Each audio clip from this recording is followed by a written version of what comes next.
Isang magandang araw mga kahardinero, ang mga taga-dilig ng tigang na mga halaman.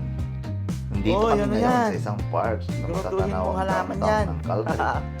Ang oras ngayon ay alas 7 ng umaga. Medyo madilim pa ang paligid at malamig dahil sa snow. Ang gagawin namin ngayon dito ay mag-pruning ng mga halaman dahil naging gubat na sila at baka pagmulan pa ng sunog dahil karamihan sa mga halaman ay natuyo at yung iba patay na. Ito'y trabaho namin mga hardinero, medyo mababang tingnan kumpara sa ibang trabaho, pero hindi yon ang mahalaga. Ang mga trabaho dito ay pantay-pantay kahit anong klaseng trabaho, basta huwag ka lang mapili. Marami ang trabaho, yun nga lang medyo mapanghamon dahil sa nasa labas ang trabaho, lalo na sa ganitong taglamig na panahon. Pero sa ganitong trabaho, masaya at hindi mahirap dahil lahat pasipag at bawal ang tamad dito.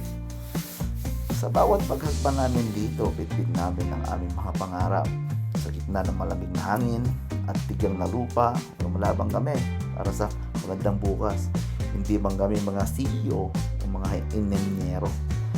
Kami mga hardinero na may dignidad at malasakit sa aming ginagawa. Dito namin binubuo ang isang pangarap na medyo mahirap na maabot. Ayusin mo yan. Imposible.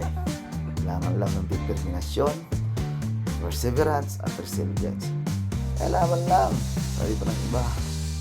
Sa bawat pagdilig ng mga halaman, sa bawat pagputol ng mga sanga, sinasa puso namin ang aming trabaho. Pinoy tayo. Tayo. Hindi Yabang lang susuko. dala. At sa bawat araw na lumilipas, habang kami nagtatrabaho, pinapatatag namin ang aming mga sarili sa mapigil sa amin sa pag-abot ng aming mga pangarap. Dahil sa bawat tigang na halaman na muling sisigla, nariyan ang pag-asa na muli ring sisigla ang aming buhay.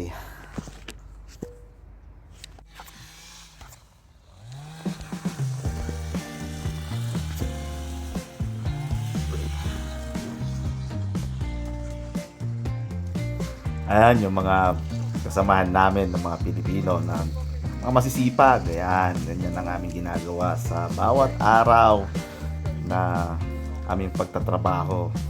Ayan, so marami kaming ginagawa dyan, although na malamig, pero enjoy lang namin ang buhay namin dyan. So laban lang, so, diba?